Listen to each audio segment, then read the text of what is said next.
My sister Susan, 32, and I, 31, have never gotten along. Our relationship has always been strained, to put it mildly. And before I even begin, let's get this out of the way. I know my judgment is probably clouded by years of built-up resentment. Ever since we were little, she had this thing about mimicking or outdoing me. It was like she saw my life as some twisted competition she had to win, no matter the cost. Back in school, she would jump into every club or sport I showed an interest in, her sole aim seemingly to outshine me. Debate club, chess team, you name it, she was there, a blonde whirlwind of fake enthusiasm and thinly veiled animosity. It was exhausting, this constant need to prove herself, to diminish my accomplishments. But there was one arena where her attempts at one-upmanship backfired spectacularly: ice skating. I had been skating practically since I could walk. It was my passion, my sanctuary, the one place where I felt truly free. As I got older, I dedicated countless hours to practicing, my dedication fueled by a love for the sport that ran deep. I wouldn't say I was a prodigy, but I was good, damn good. And the awards I started racking up were a testament to my hard work and natural talent.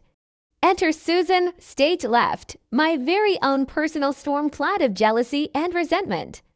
At 14, she suddenly decided she, too, wanted to be an ice skater. Why my parents allowed it, I'll never know. Maybe they thought it would be good for our sisterly bond. Ha! Needless to say, Susan didn't share my dedication. She'd breeze into practice late, her hair perfectly coiffed, her designer skating outfit a stark contrast to my well-worn practice gear. Every chance she got, she tried to undermine my confidence, whispering snide remarks about my clumsy footwork or my outdated costumes. Competition day arrived, and it was clear to everyone that Susan wasn't in the same league as the other skaters. But did that stop her from expecting a trophy? Of course not. When they announced my name as the winner, her face contorted into a mask of rage and disbelief.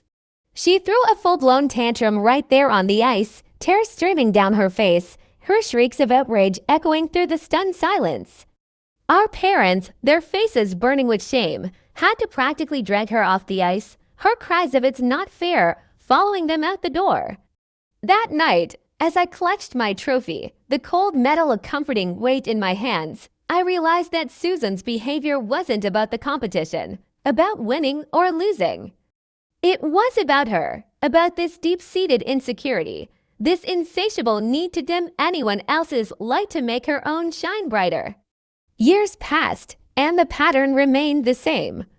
My achievements, whether it was landing my dream job at a prestigious marketing firm or buying my first apartment, were met with a toxic cocktail of envy and resentment. And then I met Mark. He was everything Susan wasn't: kind, genuine, and supportive. He loved my independence, my ambition, the very things she seemed to resent. When Mark proposed, I was over the moon. This was it, the love I'd always dreamed of, the life I'd worked so hard to build. But even as I celebrated with friends, a tiny part of me, the part that had learned to be wary of Susan's brand of love, couldn't shake a sense of foreboding. Looking back, there were signs, subtle cracks in the foundation of my happiness that I'd been too blinded by love to see. The way Susan would linger a little too long when she hugged Mark goodbye, her eyes lingering on him with an intensity that made my skin crawl.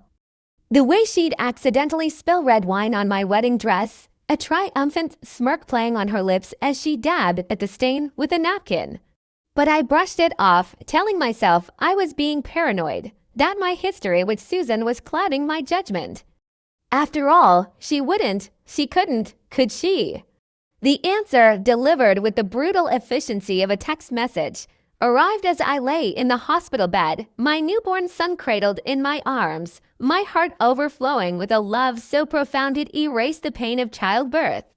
The picture, a cruel snapshot of my shattered world, showed Mark and Susan tangled in the sheets of our bed, their bodies still damp with sweat, their faces flushed with something that turned my stomach. The caption, 3 little words that encapsulated the depths of their betrayal, sent a shiver down my spine. He's better. 2 months later, my divorce finalized, my life a chaotic mix of grief, anger, and the overwhelming responsibility of raising my son alone. Susan appeared on my doorstep, her eyes red-rimmed, a calculated display of remorse. I'm pregnant. She whispered, her voice trembling. And Mark, he wants nothing to do with me. Please, Emma, you have to help me. I have no one else to turn to. I stared at her, my heart a lead weight in my chest, the urge to slam the door in her face almost overwhelming. She had taken everything from me, my husband, my family, my sense of security. And now here she was, pregnant with his child, begging for my forgiveness. It was almost laughable, the audacity of her request, the sheer gall of expecting me to clean up her mess. But as I looked at her, at the fear and uncertainty in her eyes, a chilling realization washed over me. This wasn't about forgiveness, about righting wrongs, or seeking redemption. This was about control.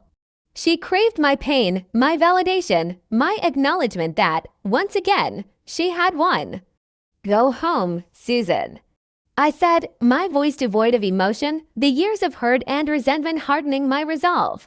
Your drama, your mistakes, your unborn child, they're not my problem anymore. And with that, I closed the door, the weight of her absence lighter than the burden of her presence ever was. It was the beginning of my healing, the first step on a long and arduous journey. Sometimes, the kindest thing we can do for ourselves, the most empowering act of self-preservation, is to walk away, to refuse to engage in the charade of forgiveness, to choose our own healing above the needs of those who sought to diminish us. And as I turned my back on Susan, on the wreckage of my past, I knew, with a certainty that came from the depths of my being, that forgiveness, like love, cannot be forced, cannot be earned through empty gestures or calculated tears. It was a lesson learned the hard way, a truth I carried with me as I navigated the uncharted waters of single motherhood, my son's laughter a constant reminder that sometimes the greatest act of love is the love we choose for ourselves.